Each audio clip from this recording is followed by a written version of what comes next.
الحمد لله نحمده ونستعينه ونستغفره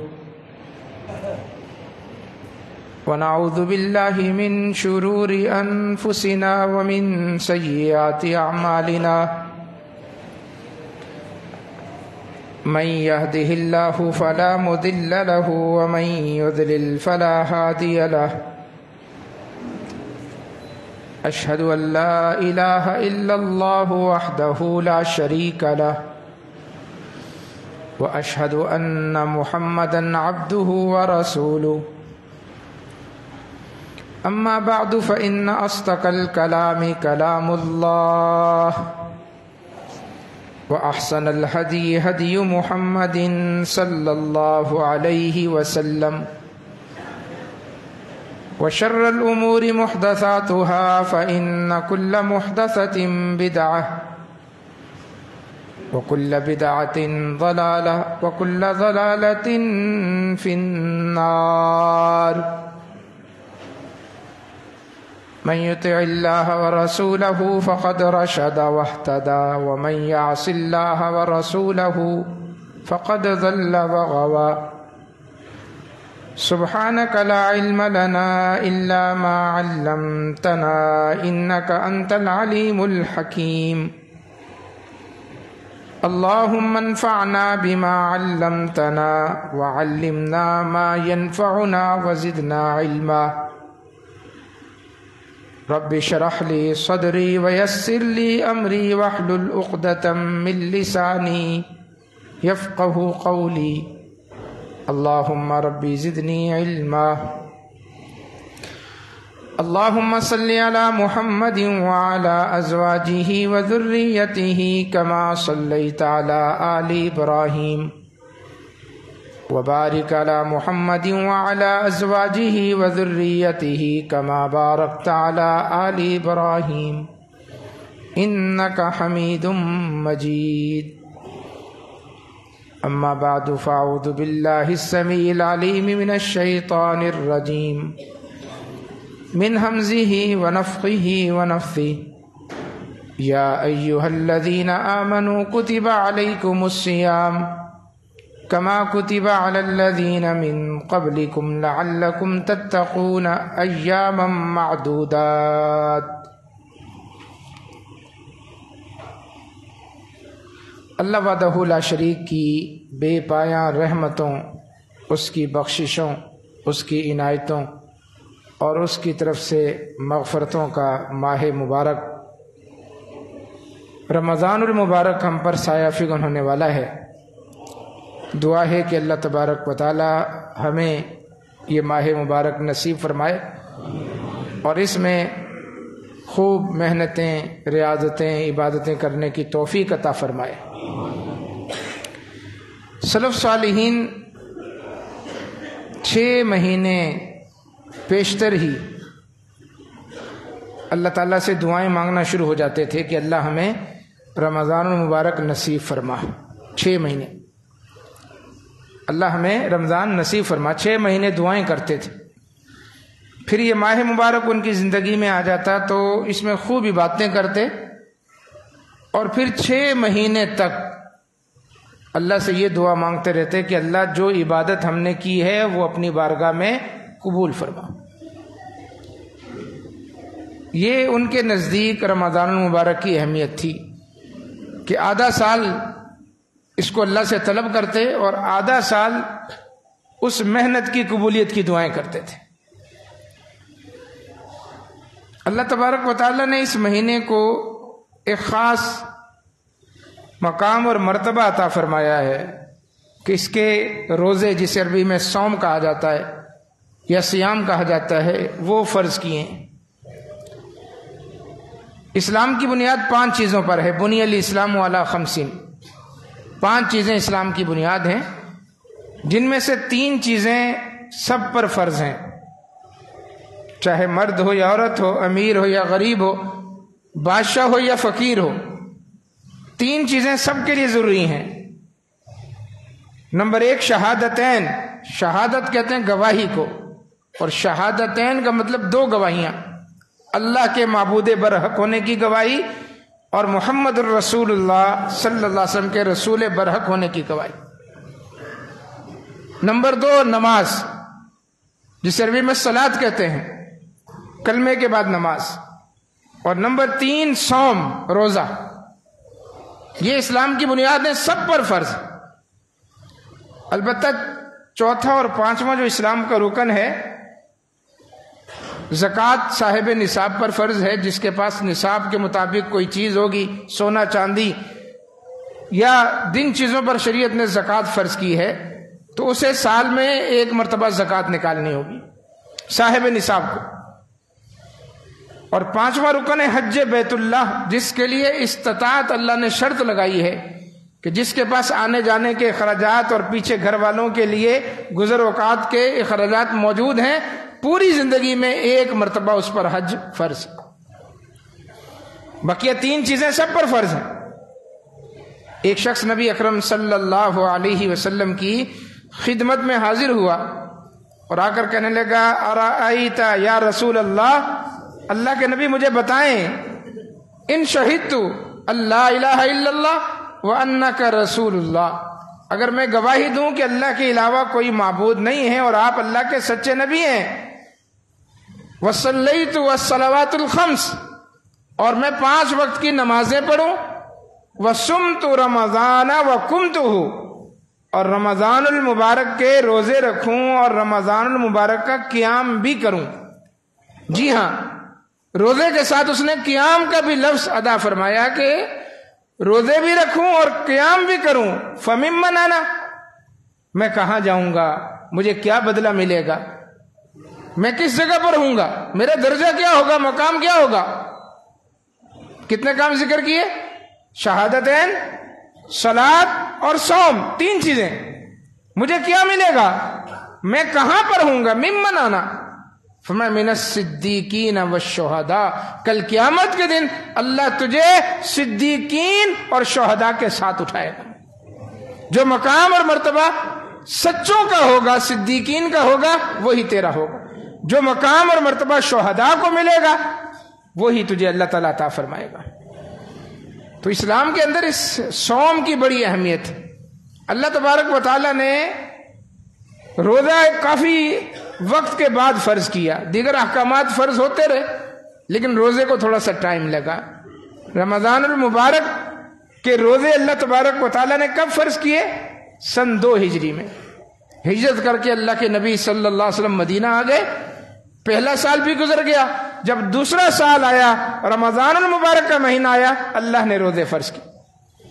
13 سال مکے میں روزہ فرض نہیں تھا، روزہ رکھتے تھے، صوم موجود تھا۔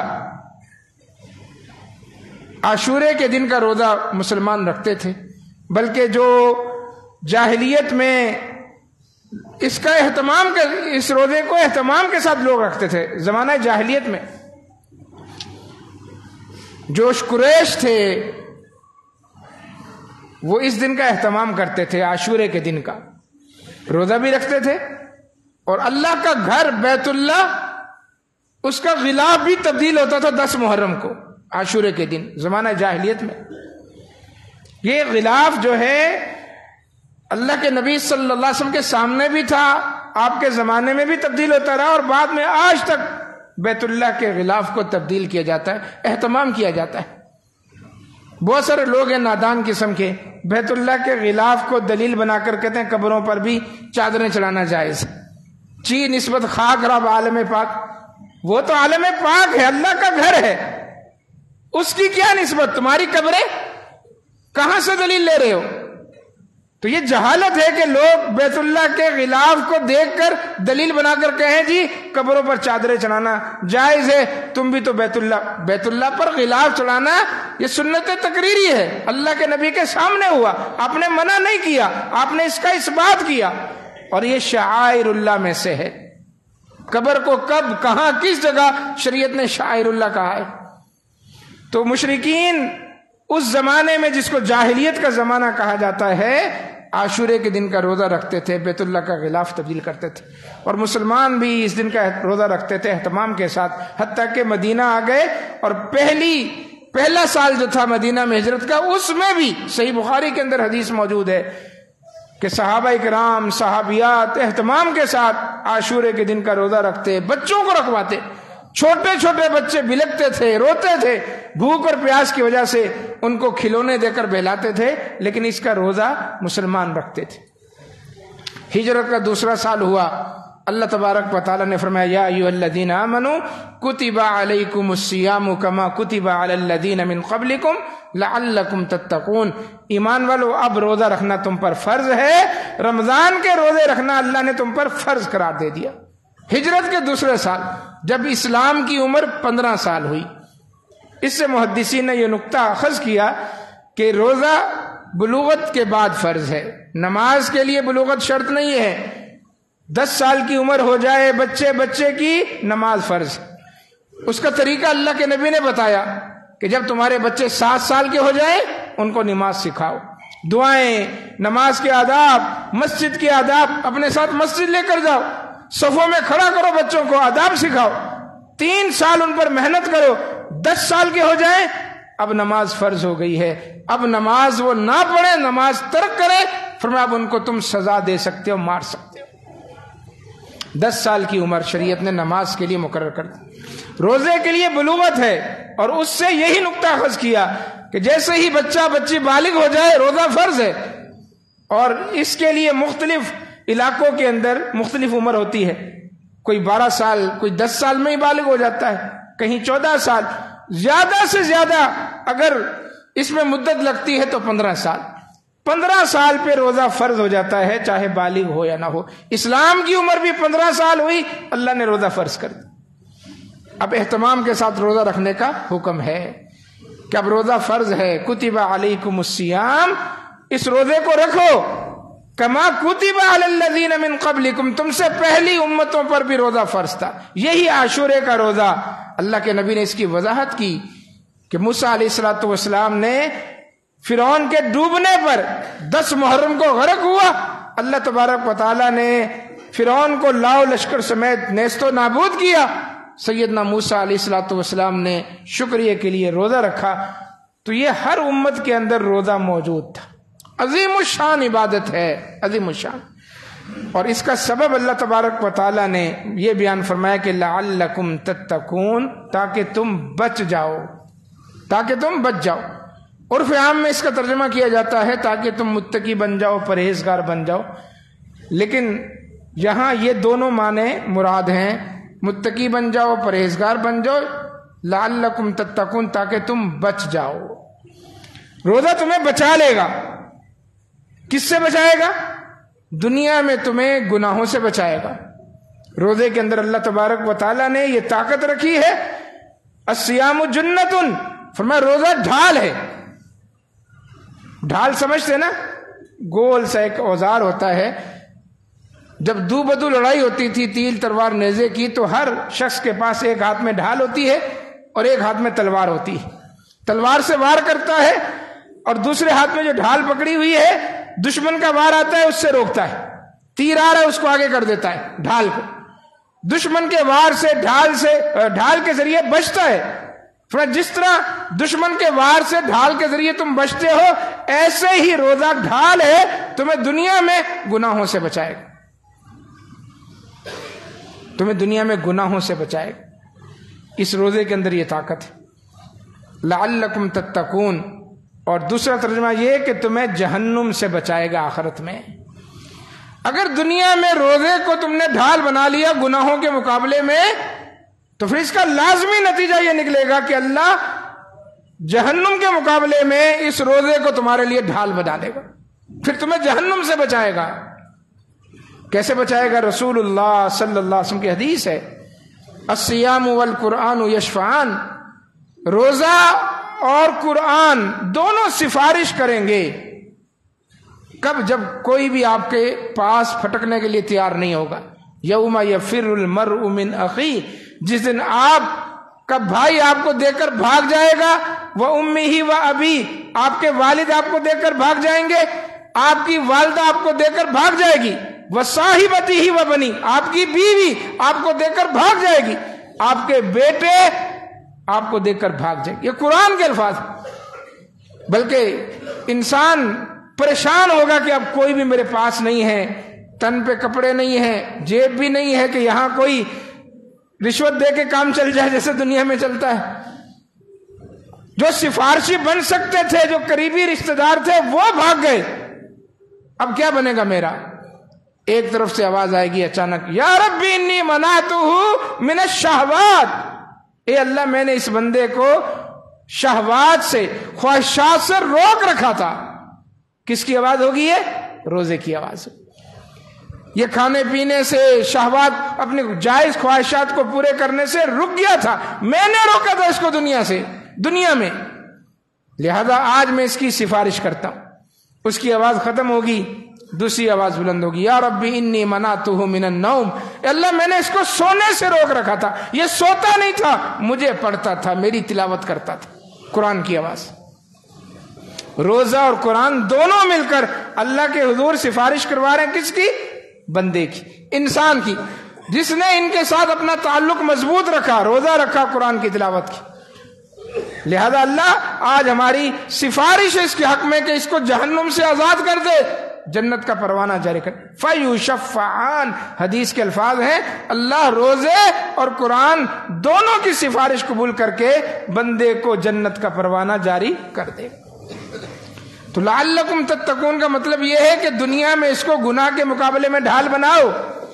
روزہ بھی رکھا ہوا ہے، ساتھ میں آنکھیں بھی چل رہی ہیں، ہاتھ بھی چل رہے ہیں، گالی بھی چل رہی ہے، غیبتیں بھی ہو رہی ہیں، چغل خوریاں بھی ہو رہی ہیں، یہ روزہ تو نہ ہوا، مذاق ہو گیا۔ روزے کا مقصد یہ تھا کہ گناہ اور آپ کے درمیان ایک ڈھال آ جائے، گالی نہ دیں، غیبت نہ کریں، چغل خوری نہ کریں۔ ہم نے روزے کا مطلب سمجھ رکھا ہے صبح سے لے کر سحری کی اذان سے مغرب کی اذان تک بھوک ہڑتال۔ بھوک ہڑتال کا نام ہم نے روزہ سمجھا۔ اللہ تبارک و تعالیٰ کو اس بھوک ہڑتال کی کوئی ضرورت نہیں ہے۔ من لم یدع قول الزور والعمل بھی، روزہ نام ہے جھوٹی بات سے رکنے کا، روزہ نام ہے گالی سے رکنے کا۔ اللہ تبارک و تعالیٰ تو آپ کی آنکھ کی، آپ کے کان کی، آپ کی زبان کی، آپ کے ہاتھوں کی، آپ کے پاؤں کی، جسم کے ایک ایک عضو کی ضمانت چاہتا ہے کہ آپ اپنے وجود سے گناہ نہیں کریں گے۔ اور ہم سمجھ رہے ہیں کہ ہم نے کھانا پینا چھوڑا ہوا ہے، یہ نام ہے روزہ، یہ بھوک ہڑتال ہے، اور بھوک ہڑتال کا کوئی فائدہ نہیں ہوتا، کوئی اجر و ثواب نہیں ملتا۔ تو فرمایا جو روزہ رکھ کر بھی جھوٹی بات کہنا نہیں چھوڑتا، جھوٹی باتیں کرنا نہیں چھوڑتا، غلط باتیں کرنا نہیں چھوڑتا، اللہ تعالیٰ کو اس کے بھوکا پیاسا رہنے کی کوئی ضرورت نہیں۔ تو اگر ثواب حاصل کرنا چاہتے ہیں تو دنیا میں اس روزے کو اپنے لیے ڈھال بنا دیں کہ کوئی بھی گناہ کا کام آپ کی طرف آ رہا، آپ روزہ آگے کر دیں۔ یہی کہا نا اللہ کے نبی صلی اللہ علیہ وسلم نے کہ کوئی آپ سے لڑ بھی رہا ہے، کوئی آپ کو گالی بھی دے رہا ہے، آپ نے اس ڈھال کو یہ کرنا، انی صائم، میں روزے سے ہوں۔ یہ مطلب نہیں ہے کہ اذان ہونے تو مغرب کی پھر تجھے جواب دیتا ہوں، پھر تجھے دیکھوں گا۔ بعض لوگ ایسا کہہ دیتے ہیں، ہم نے خود سنا، خود دیکھا، گالیاں دے رہے ایک شخص، اس کو اگر صبر کر لے، میں اس وقت روزے سے ہوں، روزہ کھول لوں پھر میں تجھے دیکھوں گا، یہ تو کوئی بات نہ ہوئی۔ روزہ کھول لوں پھر تجھے دیکھوں گا، یہ تو شیطانی جملہ ہو گیا۔ پورے رمضان جس طرح اللہ نے شیطان کو قید کیا ہوا ہے، آپ نے اپنے نفس کو قید کرنا ہے جو آپ کو گناہ کی طرف لے جا رہا ہے۔ لوگ پوچھتے ہیں یہ جو حدیث ہے صحیح بخاری کی کہ اللہ تبارک و تعالیٰ اس میں شیاطین کو قید کر دیتا ہے، صفدت الشیاطین، شیطانوں کو اللہ قید کر دیتا ہے۔ لوگ کہتے ہیں جی رمضان میں تو اور جھگڑے ہو رہے ہوتے ہیں، سڑک پہ روزانہ موٹر سائیکل والے لڑ رہے ہیں، وہاں سبزی کی دکانوں پہ چلے جاؤ وہاں فساد ہو رہا ہے، باہر بازار میں لڑائیاں رمضان میں زیادہ نظر آ رہی ہیں۔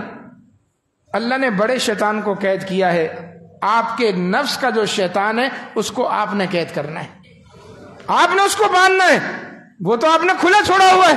یہ زبان جو آپ کو گناہ کی طرف لے جاتی، اس پہ کنٹرول آپ کا تھا، اس کو آپ نے باندھنا تھا، اپنی آنکھوں کو آپ نے باندھنا تھا، اپنے کانوں کو آپ نے باندھنا تھا، اپنے نفس کے شیطان کو جو نفس امارہ ہے، جو گناہ کی طرف ابھارتا ہے لے جاتا ہے، اس کو آپ نے کھلا چھوڑا ہوا ہے۔ اور حدیث کا مذاق اڑا دیے، شیطان تو قید ہے، پھر یہ کہاں سے لڑائیاں ہو رہی ہیں، پھر کہاں سے فساد ہو رہا؟ یہ آپ کا نفس آپ کو فساد کی طرف لے جا رہے ہیں، اس کو اپنے کنٹرول میں رکھیں۔ اور یہ تربیت ہے کہ ایک مہینے کی اس تربیت کے ذریعے ہر کام کو سکھانے کا ایک انداز ہوتا ہے، تربیت ہوتی ہے، ورکشاپ ہوتی ہے، اس کے بعد وہ زندگی کے اندر، وہ روٹین کے اندر انسان کے کام شامل ہو جاتا ہے۔ ہم کیسے مسلمان ہیں، 30 مہینے کی ٹریننگ تربیت کے باوجود بھی عید الفطر سے ہی وہ سب کچھ فنا کر دیتے ہیں جو پورے رمضان میں حاصل کیا ہوتا ہے۔ ایسا نہ کریں۔ تو فرمایا لعلکم تتقون، روزے کا مقصد تمہارے اندر تقوی پیدا کرنا، تمہیں گناہوں سے بچانا دنیا میں، اور آخرت میں جہنم سے بچانا ہے۔ جہنم سے وہی بچے گا جس نے دنیا میں اس روزے کو ڈھال بنا کر اپنے آپ کو گناہوں سے بچایا ہوگا۔ ایام معدودات، گنتی کے چند دن ہیں، سال کے 12 مہینوں میں سے ایک مہینہ صرف 29 یا 30 دن گنتی کے دن ہیں، اور بڑی جلدی گزر جاتے ہیں، بڑی جلدی گزر جاتے ہیں، یاد بھی نہیں رہتا۔ نہیں یاد رہتا ہے، رمضان کے روزے تو خیر یاد رہتے ہیں۔ آج کون سی تاریخ ہے اسلامی؟ شعبان کی کیا تاریخ ہے؟ بہت کم لوگوں کو پتا ہوگا، سب نے گھڑی میں خیر وہ چل رہی ہے، بہت کم لوگوں کو پتا ہوتا ہے۔ لیکن رمضان المبارک کا ایسا مہینہ کہ بچے کو پتا ہوتا ہے، اس لیے کہ روزے رکھ رہے ہوتے ہیں۔ بچہ بھی کہہ دے گا آج 2 رمضان ہے، 3، آج 4تھا روزہ ہے، آج 10واں روزہ ہے، سب کو پتا ہوتا ہے، اور بڑی جلدی یہ دن گزر جاتے ہیں۔ اللہ کی طرف سے تسلی دی گئی ہے، ایام معدودات، گنتی کے چند دن ہیں، سال کے 12 مہینوں میں سے ایک مہینہ اللہ نے روزے فرض کیے۔ اور اس کے بعد قرآن مجید میں اللہ تعالیٰ نے یہاں پر رخصت دے دی، فمن کان منکم مریضا او علی سفر فعدۃ من ایام اخر۔ روزہ چونکہ ایک لمبے پیریڈ کا عبادت ہے، لمبے پیریڈ کی عبادت ہے، اس میں اللہ تبارک و تعالیٰ کی طرف سے رخصت ہے۔ اللہ بڑا مہربان ہے، بڑا مہربان ہے۔ روزے کے معاملے میں اللہ نے فوراً ہی انسانی طبیعت کا خیال رکھتے ہوئے کہ انسان کمزور ہے، مسافر ہوتا ہے، مریض ہوتا ہے، بس اوقات سفر میں نکلتا ہے انسان، کئی گھنٹے کا، کئی دنوں کا سفر ہوتا ہے، فوراً کہا تم میں سے جو مریض ہو، سفر میں ہو، روزہ نہ رکھے۔ نماز کے مقابلے میں روزے کے اندر اللہ کی طرف سے نرمی زیادہ ہے۔ ہمارے ہاں کچھ لوگ روزہ نہیں چھوڑتے، بڑے پکے، کچھ بھی ہو جائے روزہ رکھنا ہے۔ یہ سخت گرمی جو چند سال پہلے گزری، لوگ روزہ نہیں چھوڑتے تھے، رکھتے روزہ۔ نمازیں ایک قضا ہو رہی ہے، دوسری قضا ہو رہی ہے، کوئی پرواہ نہیں۔ عام دنوں میں نماز نہیں پڑھتے، بعض تو لوگ روزہ رکھ کے نماز نہیں پڑھ رہے ہوتے، یعنی نماز کی فکر نہیں ہے، روزے کی فکر ہے۔ اور بھائی اتنی گرمی میں یا اتنی مصیبت میں یا اس بیماری کے اندر روزہ رکھا ہوا ہے، فوراً کہتے ہیں کیا کافر سمجھا ہوا ہم روزہ رکھیں گے، روزہ نہیں چھوڑیں گے۔ حالانکہ روزے کے معاملے میں شریعت کے اندر نرمی ہے، زیادہ ہے، نماز کے معاملے میں کوئی نرمی نہیں۔ صلی قائمن، کھڑے ہو کر نماز پڑھو، فإن لم تستطیع، کھڑے ہو کر پڑھنے کی طاقت نہیں ہے، فقاعدن، بیٹھ کے پڑھو، بیٹھ کے نہیں پڑھ سکتے لیٹ کے پڑھو، لیٹ کے نہیں پڑھ سکتے اشاروں سے پڑھو۔ کب تک پڑھنی ہے نماز؟ جب تک ہوش و حواس برقرار ہیں، ہوش و حواس برقرار ہیں۔ سو جاؤ الگ بات ہے، ہوش حواس باختہ ہو جاؤ، یعنی مینٹل ہو جاؤ، تو اس میں نماز معاف ہے، باقی نماز معاف نہیں ہے۔ سردی ہو، گرمی ہو، بارش ہو، کچھ بھی ہو، نماز پڑھنی ہے۔ نماز کے معاملے میں شریعت نے کوئی رو رعایت نہیں رکھی۔ روزے میں کہا ہاں مریض ہو چھوڑ دو روزہ، کوئی مسئلہ نہیں، سفر میں ہو چھوڑ دو، سفر کوئی بھی ہو، 2 گھنٹے کا ہو، 4 گھنٹے کا ہو، آپ نے حیدرآباد جانا ہے، سفر ہے۔ پہلے بھی بڑے سفر ہوتے تھے، 40 دن کا سفر، مکہ سے لوگ نکلتے تھے، بیت المقدس پہنچتے، 40 دن، مہینوں لگ جاتے تھے سفر میں۔ تو سفر وہ مہینوں والا سفر ہو یا سفر گھنٹوں والا ہو، آپ اپنی گاڑی میں سفر کر رہے ہیں، بائی ایئر کر رہے ہیں، بائی روڈ کر رہے ہیں، حدیث کے اندر واضح الفاظ ہیں کہ سفر میں روزہ رکھنا نیکی نہیں ہے۔ جب اللہ کی طرف سے رخصت آ گئی تو پھر میرا نفس کیا کہتا ہے، لوگ کیا کہتے ہیں، مجھے اس کو نہیں دیکھنا، اللہ کی رخصت ہے۔ روزہ رکھنے کا حکم بھی اللہ نے دیا، اور سفر میں اور مریض کے لیے روزے کی گنجائش بھی کس نے دی؟ اللہ نے دی۔ ایک مریض ہے عارضی مریض، عارضی بخار ہو گیا، آپ کو کوئی بیماری لاحق ہو گیا عارضی، آپ نے اس کا جو ہے علاج کیا، 2-4 دن میں آپ صحیح ہو گئے، اس میں بھی روزہ معاف ہے، لیکن قضا دینی۔ بعد میں تندرست ہو گئے، بعد میں روزہ رکھنا ہے، قضا دینی ہے عارضی مریض کے لیے، اور ایک ہے دائمی مریض، وہ اتنا مریض ہے کہ آج بھی روزہ نہیں رکھ سکتا، کل بھی نہیں رکھنا، پرسوں بھی رکھنے کی کوئی امید نہیں، آئندہ مستقبل میں کبھی بھی، وہ دائمی مریض ہے، روزہ نہیں رکھ سکتا۔ جیسے شوگر کے مریض ہیں، نہیں رکھ سکتے روزہ، ڈاکٹر منع کر دیتے ہیں۔ بعض اور بیماریاں بھی ہیں جس میں بار بار پانی پینا پڑتا ہے، بار بار دوا لینی پڑتی ہے۔ اگر تو دائمی مریض ہے تو پھر اس پر روزہ معاف ہے، قضا بھی نہیں ہے، اس نے روزے کے بدلے فدیہ دینا ہے، اس لیے کہ وہ آج بھی روزہ نہیں رکھ سکتا، مستقبل میں رکھنے کی کوئی امید نہیں ہے، تو وہ روزے کا فدیہ دے گا۔ فدیہ کیا ہے؟ دو تو اللہ نے یہاں پر لفظ ذکر کر دیے کہ جو مریض ہے، مسافر ہے، وہ بعد میں روزہ رکھے، مریض جو دائمی ہے وہ بعد میں روزہ نہیں رکھے گا، فدیہ دے گا۔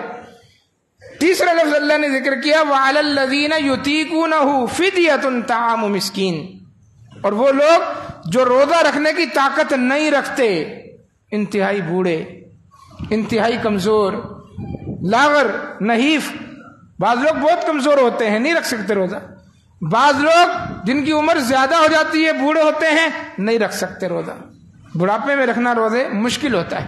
اللہ تبارک و تعالیٰ نے کتنی رعایت رکھی، فرمایا نہ رکھیں کوئی مسئلہ نہیں ہے، لیکن وہ اپنے روزے کے بدلے فدیہ دے دیں، طعام مسکین، ایک مسکین کو کھانا کھلا دیں۔ صحیح بخاری کے اندر یہیں پر ہی امام بخاری رحمہ اللہ نے سیدنا انس ابن مالک رضی اللہ تعالیٰ کا عمل ذکر کیا۔ سیدنا انس اللہ کے نبی کے خادم خاص تھے، رسول اللہ صلی اللہ علیہ وسلم نے دعا دی تھی برکت کی، لمبی عمر پائی، 100 سال سے زائد عمر پائی۔ جب وہ بہت بوڑھے ہو گئے، روزہ رکھنے کی طاقت نہیں ہے، تو پھر اپنے روزے کے بدلے فدیہ دیتے تھے۔ فدیہ کیا دیتے تھے؟ ایک مسکین کو بلاتے تھے اور اپنے گھر میں اس کو ایک ٹائم کا کھانا کھلاتے تھے، روٹی اور گوشت، یعنی اچھا کھانا۔ روٹی اور گوشت اس زمانے میں بڑی نعمت تھی، یہ بہترین اس زمانے کا کھانا تھا کہ آپ کسی کو کھانے میں گوشت دیں اور روٹی پیش کریں۔ تو سیدنا انس بن مالک اپنے ایک روزے کے بدلے مسکین کو ڈھونڈ کر فدیے کے طور پر کھانا کھلاتے تھے۔ اب بہت سارے لوگ ہر گھر کے اندر ہی ہیں، بوڑھے ہیں آپ کے والدین میں سے، یا جو روزہ نہیں رکھ سکتے، ان کے اندر استطاعت نہیں ہے، مریض ہیں دائمی، تو ان کا فرض بنتا ہے کہ وہ اپنے اپنے روزوں کا فدیہ دیں، ایک مسکین کا کھانا۔ ایک مسکین کو بلا کر یا تو کھانا کھلا دیں، یا اس کھانے کے عوض 30 روزوں کا فدیہ اکٹھا اس کے حوالے کر دیں۔ وہ فدیہ کیا ہے؟ آپ جانتے ہیں کہ جب رمضان کا اختتام ہوتا ہے، اینڈ ہوتا ہے، تو صدقۃ الفطر آپ سے کہا جاتا ہے کہ ادا کریں۔ صدقۃ الفطر، صدقۃ الفطر، اس میں ایک سا، صاد الف اور عین سا، ایک سا دینا صدقۃ الفطر میں، یہ سنت ہے۔ ایک سا یہ پیمانہ تھا، اور موجودہ دور کے حساب سے اس کا وزن 2.5 کلو بنتا ہے۔ 2.5 کلو جو آپ کی غالب خوراک ہے، جو آپ کھاتے ہیں، روٹی کھاتے ہیں تو آٹا دیں، چاول کھاتے ہیں تو چاول دیں، 2.5 کلو صدقۃ الفطر ہے۔ یہ جو فدیہ کہا گیا ہے روزے کا، یہ سا کا آدھا ہے، نصف سا ہے۔ نصف کتنا بنے گا؟ 1.25 کلو۔ 1.25 کلو خوراک جو آپ کی غالب خوراک ہے، اگر آپ روٹی کھاتے ہیں زیادہ تو 1.25 کلو آٹا، ایک روزے کا فدیہ۔ چاول آپ کے گھر میں زیادہ پکتا ہے تو 1.25 کلو چاول، تو 30 روزوں کا فدیہ ایک مسکین کو دے سکتے ہیں، گھر میں دے سکتے ہیں، آپ اکٹھا نکال سکتے ہیں، آپ کی مرضی ہے۔ کتنا بن جائے گا؟ 30 روزوں کا 1.25 کلو کے حساب سے بتائیں آپ، 37.5 کلو، 37.5 کلو بن جائے گا۔ یوں سمجھیں کہ لم سم اس کا جو حساب نکلے گا وہ 30 روزوں کا 1 من ہے، 1 من آٹا، 40 کلو آٹا تقریباً، 40 کلو آٹا دے دیں، 40 کلو چاول دیں، یہ ایک بندے کا 30 روزوں کا فدیہ ہے جو روزے نہیں رکھ سکتا، مستقل بیمار ہے یا بوڑھا ہے، اس کی طرف سے فدیے میں آپ نے یہ چیز دینی ہے، یا تو ایک مسکین کو بلا کے روزانہ کھانا کھلائیں، یا پھر 30 مسکین اکٹھے کر لیں ایک ہی دن میں، یہ بھی جائز ہے۔ 30 مسکین اکٹھے کریں اور ان کو ایک وقت کا کھانا کھلا دیں، یہ آپ کے 30 روزوں کا فدیہ بن جائے۔ شریعت نے بہت آسانی رکھی. اس میں آپ دیکھیں کہ فدیے کے طور پر عام طور پر روزے کا فدیہ کھانا کھلانا ہے. اکثر چیزوں کا کفارہ بھی کھانا ہی کھلانا، یا روزے رکھنا یا کھانا کھلانا. قسم ہے، انسان قسم کھا لیتا ہے اور کسی وجہ سے اس قسم کو پورا نہیں کر سکتا، قسم توڑ دیتا ہے، تو وہاں بھی شریعت نے کہا 3 دن کے روزے رکھیں. قسم کے کفارے میں 3 دن کے روزے رکھیں، بھوک پیاس برداشت کریں. 3 دن کے روزے نہیں رکھ سکتے، 10 مسکینوں کو کھانا کھلائیں. یہ کفارہ ہے. دراصل ان چیزوں کے ذریعے، رمضان المبارک کے ذریعے، روزوں کے ذریعے، کفاروں کے ذریعے اللہ ہمارے اندر یہ احساس پیدا کرنا چاہ رہا ہے کہ دوسروں کی بھوک کو محسوس کرو. اللہ نے تمہیں پیٹ بھر کے کھلایا ہے، تمہارا کاروبار اچھا ہے، معاشی حالات تمہارے بہتر ہیں، تمہارے گھر میں وافر مقدار میں آتا ہے، پیٹ بھر کے کھاتے ہو اور سو جاتے ہو. جس کو کھانا نصیب نہیں ہے اس کا خیال کرو.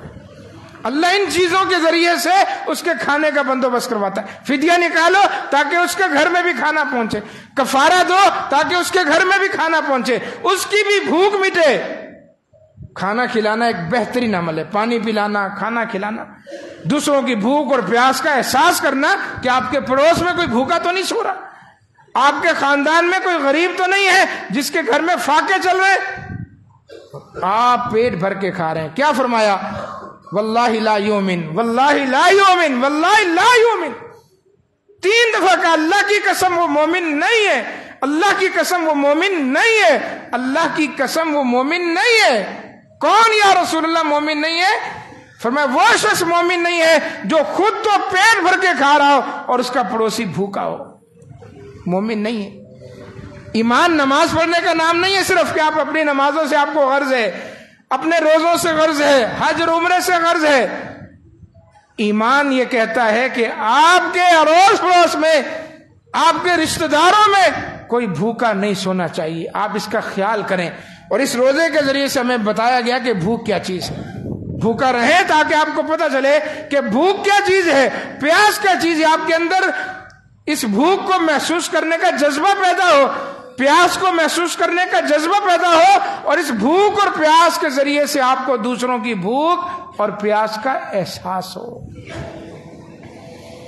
روزہ ایک ایسا عمل ہے کہ جس جیسا کوئی عمل ہے ہی نہیں. سیدنا ابو امامہ الباہلی رضی اللہ تعالیٰ عنہ نے کہا اللہ کے نبی مرنی بعمل ینفعنی بھی، اللہ کے نبی مجھے ایسا عمل بتائیں جس کا مجھے بہت فائدہ ہو. ایک حدیث کے الفاظ ہیں کہ مرنی بعمل یدخلنی الجنہ، مجھے کوئی ایسا عمل بتائیں جو مجھے جنت میں لے جائے. آپ نے فرمایا علیک بالصوم، ابو امامہ تم روزہ رکھا کرو، فإنہ لا عدل لہ، اس لیے کہ روزے جیسا کوئی عمل ہے ہی نہیں. اس لیے کہا فمن شہد منکم الشہر فلیصمہ، رمضان کا مہینہ آ جائے، جو تم میں سے رمضان کے مہینے میں موجود ہو وہ روزہ رکھے. وَأَن تَصُومُوا خَيْرٌ لَكُمْ، روزہ رکھنا تمہارے لیے بہتر ہے.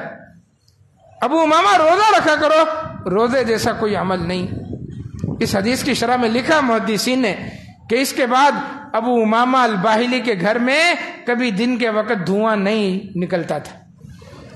ہمیں نہیں احساس ہوگا نا، اس لیے کہ ہم کے سلنڈر جلاتے ہیں، گیس جلاتے ہیں، دھواں تو نکلتا نہیں. ایندھن جب آپ جلائیں گے نا، لکڑی کے طور پر ایندھن جلائیں گے چولہا جلانے کے لیے، پھر دھواں نکلے گا. اس زمانے میں گیس تو تھا نہیں، دن میں کبھی دھواں کسی نے نہیں دیکھا، یعنی مستقل پھر روزے رکھتے تھے. اور کبھی اگر دھواں ان کے گھر سے دن میں نظر آ جاتا تھا کہ ابو امامہ کے گھر سے دھواں نکل رہا ہے، تو لوگوں کی زبان پر ایک ہی لفظ ہوگا کہ آج ابو امامہ کے ہاں کوئی مہمان آیا ہوگا. اللہ اکبر، آج ابو امامہ کے ہاں کوئی مہمان آیا ہوگا، مہمان کے لیے کھانا پک رہا ہوگا، چولہا جلا ہے تو دھواں اٹھ رہا ہے. وگرنہ ابو امامہ کے گھر میں دن میں کبھی دھواں نہیں اٹھتا تھا، چولہا نہیں جلتا تھا. تو روزہ رکھیں. روزے کے اندر ہاں جو اللہ نے رخصت دے دی ہے، جو نہیں رکھ سکتا قرآن کی رخصت ہے، آپ اس پر اتاب نہیں کر سکتے تو روزہ نہیں رکھتا. بعض لوگ بڑے لہیم شہیم ہوتے ہیں لیکن دل کے مریض ہوتے ہیں، بائی پاس ہو چکا تھا، ہمیں نہیں پتا ہوتا، اس لیے کہ ہم تو اس کے حال سے واقف نہیں ہیں، ظاہری چیز دیکھ رہے ہیں. اور وہ پانی پی رہا ہمارے سامنے رمضان کے مہینے میں، ہم فوراً بدزنی کا شکار ہو جاتے ہیں، روزہ نہیں رکھا۔ تمہیں کیا پتا وہ لہیم شہیم تو ہے لیکن دل اس کا کام نہیں کر رہا بیچارے کا۔ دوسروں کے بارے میں ہمیشہ مثبت سوچیں، اچھا۔ جب شریعت کی طرف سے مریض کو رخصت ہے، بیمار کو رخصت ہے اور مسافر کو رخصت ہے، تو اللہ کی رخصت پر عمل کرنا ہی اس طرح ہے جس طرح صحت مند روزہ رکھ رہا ہے، بالکل اسی طرح بیمار اللہ کے حکم پر روزہ نہ رکھ کے اللہ کے حکم پر عمل کر رہا ہے۔ پھر قیام اللیل ہے، روزہ، رمضان، قرآن، یہ سارے معاملات ہیں۔ بہت سارے لوگ روزہ رکھ رہے ہیں، قیام اللیل نہیں کرتے، جی یہ بدعت ہے۔ اللہ کے نبی نے قیام اللیل نہیں کیا، یعنی تراویح نہیں پڑھائی تھی، 3 دن پڑھائی تھی اس کے بعد چھوڑ دی تھی، یہ بعد میں سیدنا عمر نے جاری فرمائی، یہ سیدنا عمر کی بدعت۔ ایک فرقہ سیدنا عمر سے اس طرح خائف ہے کہ سیدنا عمر کا کوئی کام نہیں کرتا، کہتا یہ عمر کی ایجاد ہے، ہم نہیں کریں گے۔ ان کے امام باڑے ویران پڑے ہوتے ہیں رمضان میں، تراویح نہیں پڑھتے۔ یہ اہل السنہ کی شان ہے کہ ان کی مسجدیں رمضان میں آباد ہوتی ہیں، اور ہمارے پاس دلیل یہ ہے کہ سیدنا عمر فاروق نے وہ کام کیا جو اللہ کے نبی نے کیا تھا۔ 3 دن اللہ کے نبی نے تراویح پڑھائی، لیکن پورا سال اللہ کے نبی تہجد پڑھتے تھے۔ رمضان کے بقیہ دنوں میں آپ نے گھر میں پڑھی جماعت کے ساتھ۔ اللہ کے نبی صلی اللہ علیہ وسلم نے 23ویں شب کو جماعت کروائی، صحابہ میں چرچا ہو گیا، اللہ کے نبی نے قیام اللیل کروایا۔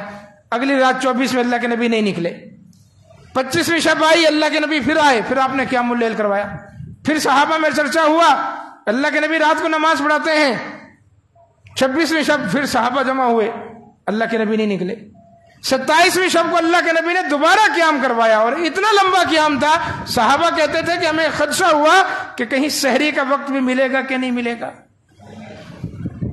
اس کے بعد اللہ کے نبی صلی اللہ علیہ وسلم نے 28ویں شب کو قیام نہیں کروایا اور 29ویں کو بھی نہیں کروایا۔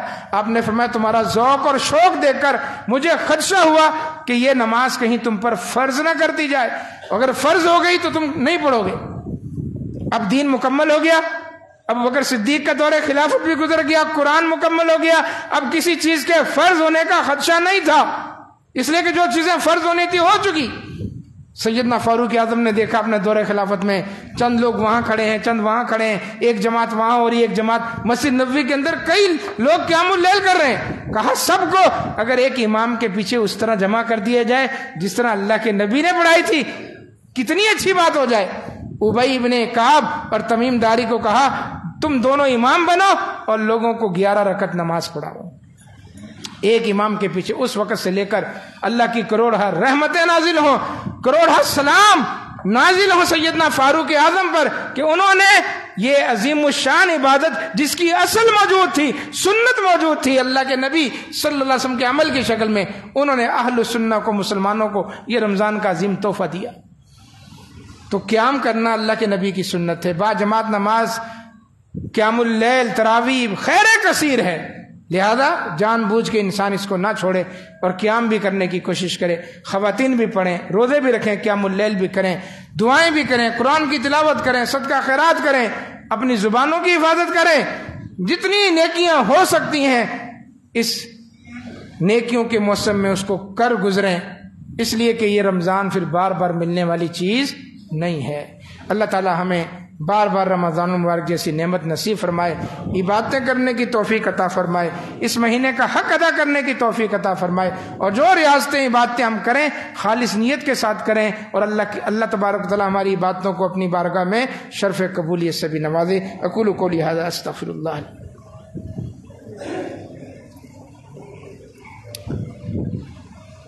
رمضان المبارک شہر زکوٰۃ بھی ہے۔ سیدنا عثمان غنی رضی اللہ تعالیٰ عنہ فرمایا کرتے تھے کہ ھذا شہر زکاتکم، یہ مہینہ تمہارے زکوٰۃ ادا کرنے کا مہینہ بھی۔ ویسے تو زکوٰۃ سال میں انسان جب چاہے نکال سکتا ہے، لیکن رمضان میں زکوٰۃ بھی انسان نکالتے ہیں، اور زکوٰۃ ظاہری بات ہے کہ جہاں یہ آپ کے رشتہ داروں کا حق ہے، غریبوں کا حق ہے، اس زکوٰۃ کے ذریعے سے بہت سے رفاہی فلاحی کام ہوتے ہیں، خیر کے کام ہوتے ہیں۔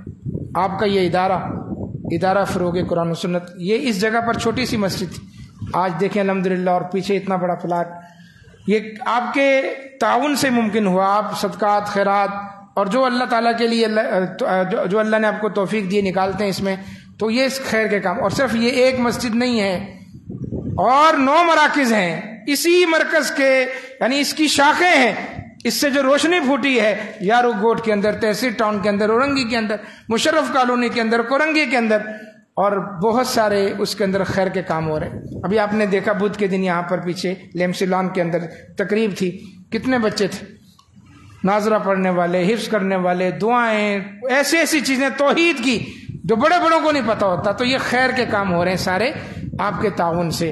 تو رمضان المبارک زکوٰۃ کا مہینہ ہے، اس میں اپنے اس ادارے کو اولین ترجیح دیتے ہوئے آپ نے یاد رکھنا ہے، اور کئی مساجد کے اندر جو شہر کے اندر مختلف ہیں ہمارے ادارے کے تحت، ان میں تعمیراتی کام بھی جاری ہیں، تو اس میں بھی اپنا خصوصی طور پر آپ نے تعاون پیش کرنا ہے۔ تمام ساتھی اس میں بھرپور طریقے سے خود بھی حصہ لیں اور اپنے دوست احباب کو بھی یاد دلائیں کہ یہ ادارہ اور سلفیہ ویلفیئر سوسائٹی آپ کی زکوٰۃ، صدقات، خیرات کی جو ہے وہ مستحق ہے، جس کے تحت بڑے خیر کے کام ہو رہے ہیں پورے شہر میں اور اس کے علاوہ اندرون سندھ کے اندر بھی۔ اللہ تعالیٰ آپ تمام کو جزائے خیر عطا فرمائے۔ دعائے مغفرت کی اپیل ہے۔ فیروز بھائی کے والدین کے لیے دعائے مغفرت ہے، ارشاد بھائی کے والدین کے لیے دعائے مغفرت ہے، محمد سلیم وہرا صاحب ان کے والد کے لیے دعائے، محمد سلیم وہرا صاحب اور ان کے والد کے لیے دعائے مغفرت۔ ایک 22 سال کا نوجوان جامعہ دراسات کا طالب علم تھا، ماہد اس کا نام ہے، کل پرسوں اس کا انتقال ہوا ہے۔ اس نوجوان کے لیے بھی دعا کریں، اللہ تعالیٰ اس کی بھی مغفرت فرمائے۔ دعائے صحت کی اپیل ہے، طارق سردار صاحب کی والدہ ہمشیرہ کے لیے دعائے صحت ہے، مسجد حضرہ کے نمازی عبدالعظیم صاحب کے لیے دعائے صحت ہے، خاتون ہیں محترمہ یاسمین صاحبہ، ان کے پوتے اور شوہر کے لیے دعائے صحت کی اپیل ہے، جماعتی ساتھی فیاض شاہ مشوانی صاحب وہ بھی علیل ہیں، ان کے لیے دعائے صحت کی اپیل ہے۔ دعا کریں اللہ تعالیٰ تمام بیماروں کو اپنی رحمت سے شفا کاملہ عاجلہ عطا فرمائے، اور جو فوت ہو چکے ہیں اللہ تعالیٰ ان کی قبروں کو منور فرمائے، جنت الفردوس میں ان کو اعلیٰ مقام عطا فرمائے۔ ابھی آپ نے بچوں کے پروگراموں کا سنا، آج ادارے کے اندر بچیوں کا پروگرام ہے، بچیاں بھی الحمدللہ یہاں پر کثیر تعداد میں پڑھتی ہیں۔ ابھی نماز جمعہ کے بعد بچیوں کی جو سالانہ تقریب ہے جس میں ان کو جو امتحانات میں جنہوں نے پوزیشن حاصل کی ہے اس میں بچیوں کو انعامات دیے جائیں گے، اور آخر میں خواتین کے لیے تبلیغی پروگرام کا اہتمام بھی ہے، اور جو خواتین اس پروگرام میں شریک ہوں گی آخر میں ان کے لیے کھانے کا بھی اہتمام ہے۔ تو جو خواتین یہاں پر موجود ہیں ان سے گزارش ہے کہ پروگرام میں شریک ہو کر جائیں، اور جو آپ میں سے جو ساتھی ہیں جو اپنے خواتین کو بعد میں یہاں لا سکتے ہیں اس پروگرام میں ضرور لے کر آئیں۔ تو تمام ساتھی ایسے پروگراموں میں اپنی فیملی کی شرکت یقینی بنایا کریں، اس سے حوصلہ افزائی ہوتی ہے کہ ہاں ہم جو کام کر رہے ہیں یہ کام اس کو سراہنے والے لوگ ہیں، اس لیے کہ اس سے ہمت بنتی ہے انسان کی۔ تو تمام ساتھی اس طرح کے پروگرام میں خود بھی شریک ہوا کریں اور اپنے دوست احباب کو بھی اس میں شرکت کی دعوت دیا کریں۔ اللہ تبارک و تعالی ہمیں ہر کام اخلاص کے ساتھ کرنے کی توفیق عطا فرمائے۔ اللهم انصر من نصر دين محمد صلى الله عليه وسلم وجعلنا منهم، واخذل من أعرض عن دين محمد صلى الله عليه وسلم ولا تجعلنا منهم۔ عباد الله رحمكم الله، إن الله يأمر بالعدل والإحسان وإيتاء ذي القربى وينهى عن الفحشاء والمنكر والبغي يعظكم لعلكم تذكرون۔ سبحان ربك رب العزة عما يصفون وسلام على المرسلين والحمد لله۔ صفحہ درست کر لیں۔